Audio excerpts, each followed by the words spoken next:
Всем привет, друзья! Добро пожаловать на наш канал «Мы в Испании». Мы по-прежнему на побережье Коста-Бланка, в провинции Аликанте.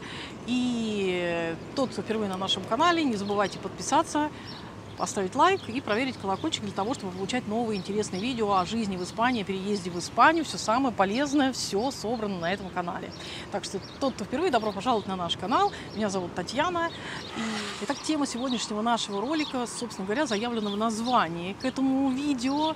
Это, как говорится, о наболевшем. Давно уже хотелось мне записать такой ролик, но, тем не менее, я думала, что ситуация как-то нормализуется, люди с пониманием будут относиться к этому всему и о том, о чем пойдет сегодня речь, и будет как-то чуточку получше, полегче здесь, в Испании, в связи с этой ситуацией, о которой сегодня я вам расскажу.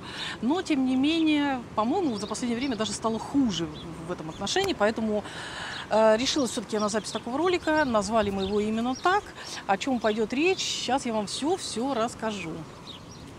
Итак, о чем же сегодня я хочу с вами поговорить, вам рассказать.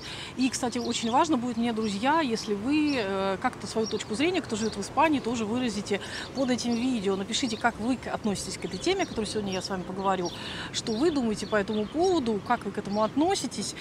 Будет тоже интересно знать. Ну и вообще будет у нас такой немножко с вами диалог, а не мой монолог. Так вот, о чем же сегодня я хочу поговорить? Что это за круги такие? На самом деле, наверное, многие из вас, кто живет в Испании, знают, что, ну, не только в Испании есть такие перекрестки с круговым движением. Об этом, собственно, я и хотела сегодня рассказать, что же такое там за ситуация на этих перекрестках с круговым движением. Хочу рассказать вам трудности, которые здесь возникают в Испании у многих людей в связи с этим. И покажу вам две иллюстрации, две такие картинки наглядные, которые предоставила полиция на одном из своих сайтов, ресурсов в интернете. Что нельзя делать на кругах и как надо проезжать перекрестки с круговым движением. И, друзья, это очень важно, потому что это сбережет наши нервы, ваши деньги, наши деньги, если мы не будем нарушать. И кроме того, достаточно жесткие меры, на мой взгляд, за нарушение этих правил. Сейчас смотрите дальше, я вам покажу две иллюстрации и объясню, расскажу, и мы узнаем, что можно делать на кругах, а что нельзя делать на кругах. И узнаем, какие штрафы, какие наказания за нарушение на круговом движении. Ну и прежде чем я вам покажу картинки, иллюстрации такие с ресурсов, которые вот в общий доступ разместила полиция Испании, чтобы вы наглядно видели, как нельзя проезжать круговое движение, как нужно проезжать и какие штрафы можно за это получить и наказания. Я хочу вам сказать, что почему получается такая ситуация, как бы я вот думала, от чего она такая вдруг ситуация, что все так как бы устраивают такие вот круги с тяжелым таким движением. И вот когда мы размышляли на эту тему, почему же такая ситуация получается, то пришли к выводу, что многие люди просто не знают о том, что, например, жители Российской Федерации, получая резиденцию в Испании в течение 6 месяцев, вы должны, тот, кто получил резиденцию, пойти в автошколу и получить водительское удостоверение Испании. Выучившись, сдав теоретический, практический тест, нужно получить в течение 6 месяцев. А те люди, которые не должны учиться в автошколе, им обменивают водительское удостоверение, они зачастую даже не интересуются правилами дорожного движения Испании. Но, на мой взгляд, следовало бы хотя бы поинтересоваться в интернете, какие же есть особенности вождения в Испании. Может быть, зайти в автошколу, купить у них книжечку с правилами дорожного движения. Может быть, зайти в русскоговорящую автошколу, прослушать лекции, может быть, пройти тест, порешать какие-то тесты, которые есть в общем доступе. Ссылочку мы укажем, наверное, снизу. И просто пройти вот эти тесты, посмотреть, как же нужно правильно здесь ездить, для того, чтобы уважать других участников дорожного движения и не создавать вот такие адское такое движение на дороге. И тем, кто говорит о том, что это менталитет испанцев, и все испанцы нарушают, хочу сказать в защиту местных жителей, что они как раз-таки законопослушные. И вот таких ситуаций они стараются не допускать. Давайте, собственно говоря, наглядно я вам покажу, что нельзя и что можно, и какие штрафы. Итак, друзья, сейчас вы на своих экранах увидите первую иллюстрацию. Вот сейчас вы можете ее наблюдать. Это круговое движение. Иногда спрашивают люди, которые приезжают сюда, как выезжать? Въезжать на это круговое движение можно справа или со всех любых полос, которые ведут вот по каритере на это круговое движение. Да, въезжать можно с любой полосы. Не надо для этого включать правый поворотник. Двигаться вы можете также по удобной для вас полосе, но если вы хотите повернуть, съехать на ближайший какой-то съезд направо, соответственно, то вы видите, что красный автомобиль, который ехал по внутренней полосе, то есть левой полосе, он делает большое-большое нарушение. Вот так съезжать нельзя. Нужно заранее перестроиться в правый ряд, то есть внешний круг, включив правый поворотник, не создавая помехи другим водителям, которые едут по правой полосе по внешнему кругу, и уже с внешнего круга, то есть с правой полосы, поворачивать с правого ряда в правый ряд, включая поворотник направо. А вот красный автомобиль, который едет здесь, он совершает неправильные действия, это и поэтому изображено. Это может привести к аварии. Синий автомобиль может врезаться. Тот, кто едет по внешнему кругу, по правому кругу, он не обязан включать левый поворотник. Нет такого в правилах дорожного движения. Он не обязан как-то показывать вам знаками из окна, какими-то жестами, криками, руками, что он хочет двигаться дальше. Он имеет полное право, вот этот автомобиль синенький с правой стороны, ехать хоть 10 кругов по этому кругу. И автомобили, которые движутся по внутренней левой полосе, они не имеют права делать ему какие-либо помехи и не имеют права ему вот мешать. Или это будет 500 евро штрафа, то есть безрассудное такое движение по кругу может принести теперь штраф до 500 евро и потеря в правах в испанском удостоверении 6 пунктов. Вот такое вот правило. И стоит этому обратить внимание, потому что это реально, друзья, большая помеха на дороге. Очень многие съезжают с левой полосы направо. У меня такая ситуация была, когда мне вот резко просто повернул под колеса автомобиля с левой полосы. Я двигалась справа, и резко водитель сделал поворот, но это был не испанец. Вот по нашим наблюдениям испанцы ездят очень законопослушно. Если вы отъедете, например, вот из Ориола Коста, где просто на кругах творится что-то кошмарное, в основном, да, если приедете вы в город Ориуэла, то все испанцы, коренные жители, там в основном коренные жители живут, они ездят очень-очень законопослушно, и движение там достаточно, ну, такое понятное и спокойное в этом смысле. Ну, давайте еще раз резюмируем. Надеюсь, что это понятно. Если вы въезжаете на круг, вы можете выезжать с любой полосы, но обязательно надо смотреть и пропускать водителей, которые движутся к вам слева.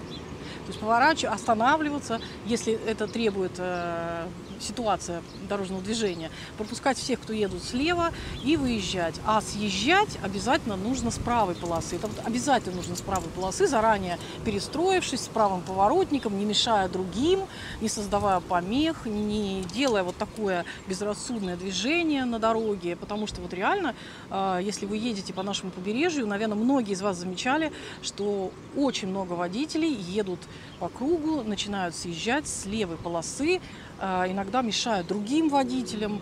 И еще раз скажу, что если я еду по внешнему кольцу справа от вас, я не должна включать левый поворотник, не должна махать вам руками, смотреть, как вы там видите меня или нет.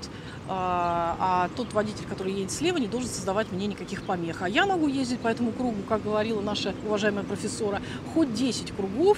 Может быть, у меня такое хобби. Встала я с утра, хочу прокатиться. Вот. И никто не может меня подрезать, останавливать. И в случае аварии, конечно, будет виноват тот водитель, который поворачивает с левой полосы, подрезает, допустим, меня. Если случается авария, то вплоть, и есть даже какие-то жертвы, не дай бог, то вплоть до уголовного преступления. Вот так трактуют правила дорожного движения Испании. Поэтому хотелось бы сказать, что поскольку мы все, можно сказать, гости в этой стране, то нужно все-таки соблюдать правила, уважать людей, уважать местных жителей, законы, и в том числе на дороге, уважать друг друга.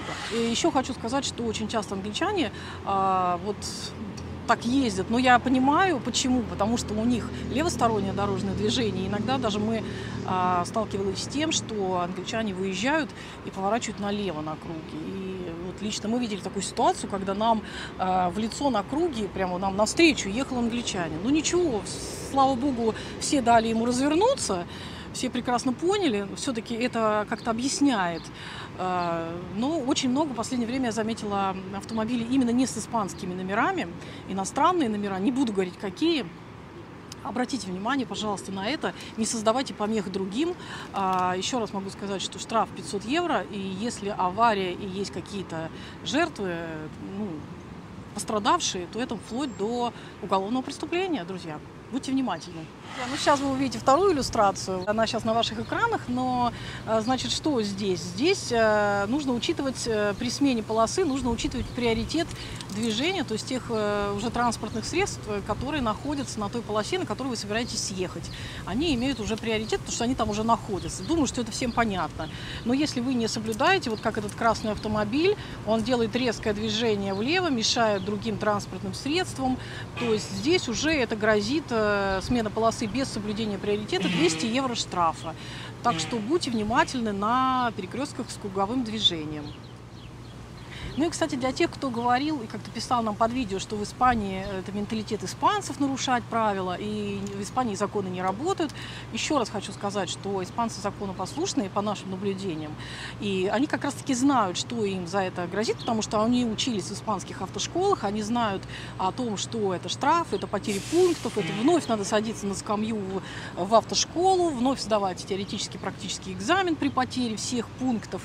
Для них это тоже такой будет... Есть, конечно, там может какой-то процент тех, кто может какие-то нарушения соблюдать, естественно, но в основном мы наблюдаем, что этим грешат иностранцы. Ну, на мой взгляд, такой, на наш взгляд, такой объективный, субъективный. Согласны вы с этим или нет, мы, во всяком случае, в своем регионе видим вот такую картину. Ну и также по поводу, работают законы или нет, и вообще вот многие игнорируют просто этими правилами, да на круге нету никаких полицейских, никто еще не остановил, значит, вы можете 100 раз проехать, на 101 вас могут оштрафовать, остановить, и если у вас, кстати говоря, нет водительского удостоверения Испании или что-то вы там заодно у вас это проверят тоже, и штрафы будут ого-го. Почему я это знаю? Потому что есть знакомые, которые действительно попадали уже на такие штрафы, пошли в автошколу, и все прекрасно работает, все проверяет здесь полиция, трафику ездит регулярно, мы это видим. Еще хочу сказать, на многих дорогах, на перекрестках с круговым движением в частности, есть видеокамеры. Также, вот я уже сказала, что трафика патрулирует, в том числе и на мотоциклах. Есть агенты, я не буду про это подробно говорить, поэтому все равно правила дорожного движения соблюдать в Испании хотелось бы, чтобы все соблюдали, потому что штрафы действительно прилетают. Даже с нашим таким добропорядочным соблюдением мы все равно за где-то превышение на 10 километров получили штраф. Да, его можно оплатить и получить там 50% скидку, если вы в течение месяца, по-моему, оплачиваете. Вот. Но много знакомых мы знаем, которые не торопились получать водительское удостоверение Испании, в результате были остановлены, оштрафованы и пошли в автошколу, еще раз повторюсь. Поэтому законы работают, все прекрасно здесь наблюдается, штрафы прилетают, и если еще кому-то не прилетели, то будьте осторожны, это может произойти. Вообще это неприятно, когда люди приезжают в чужую страну и не хотят даже немножечко узнать о законах, о правилах. Это то, с чего мы начали, когда сюда приехали. Мы сразу же узнали законы, что здесь нельзя, что можно, что, как, где. И как только смогли из-за пандемии, так сразу же пошли в автошколу. Кстати, здесь есть русскоговорящие автошколы, и не буду рекламировать, но есть, вы загуглите, можете найти. В нашем регионе это не проблема. Если есть еще проблема с языковым каким-то барьером, испанский или английский у вас не дотягивает, то, пожалуйста, на русском языке вам объяснят эти правила, и сдать можно с первой попытки. Но зато можно стать полноценным участником дорожного движения и уже там не делать помех разным людям. Вот. Поэтому надеюсь, что в ближайшее время вот эти круги, которые мы назвали круги ада, перекрестки с круговым движением в Испании, перестанут быть такими сложными. Наконец все начнут соблюдать все-таки это как-то И поворачивать все-таки, как, знаете, говорил инструктор еще у меня в Питере, он каждый раз, когда я садилась, он говорил, из правого ряда в правый ряд. Всех, наверное, так учили. У всех одинаковые правила. Из правого ряда в правый ряд. Вот это то, что я вам хотела сегодня рассказать. Надеюсь, что это кому-то будет полезно, важно и сохранит и ваши нервы, здоровье, ваш автомобиль, бюджет и не принесет никому никаких потерь. Ну все, друзья, на этом я надеюсь, что это видео было вам полезно. Если у вас какие-то вопросы и что-то непонятно вам на дорогах и так далее, мой вам совет – обращайтесь в автошколу. Мы не автошкола, просто мы хотели немножко поговорить с вами о наболевшем, потому что уже, вот, извините, достало. Сил нету двигаться так, когда тебя не уважают на дороге, просто мешают со страшной-страшной силой. Это только один пункт, который я вам сегодня рассказала. Есть очень много нарушений, которые просто мешают и за что штрафуют. Но, как говорится, если у вас есть какие-то вопросы, еще раз скажу, есть автошколы, замечательные автошколы, работающие и на русском языке. Одну из таких закончили мы. Пожалуйста, гуглите, узнавайте. Здесь, на побережье Коста-Бланка, в провинции Аликанте. Ищите. Мы учились, в частности, в городе Торревьеха. Рекомендуем вам обратиться туда, прослушать курс лекций. Если вы даже обмениваете водительские удостоверения, купите хотя бы книжку, вам расскажут, можете прорешать тесты. Я думаю, что никому вреда от этого не будет. Только лишь лучше узнается язык, лучше узнается менталитет, лучше узнаются законы, и вы будете безопасно чувствовать себя на дороге. В том числе и при обмене водительских удостоверений, из какой бы страны Евросоюза вы ни приезжали. Я думаю, что везде есть свои нюансики, о которых стоит узнать. Все, друзья, на этом счастья, удачи, добра, здоровья и, как говорится, попутного ветра на дорогах. Старайтесь не нарушать, не нарываться на штрафы, не молестарить другим на дороге, то есть не мешать. Всем удачи, добра. С вами канал «Мы в Испании». До новых встреч на нашем канале. Пока-пока.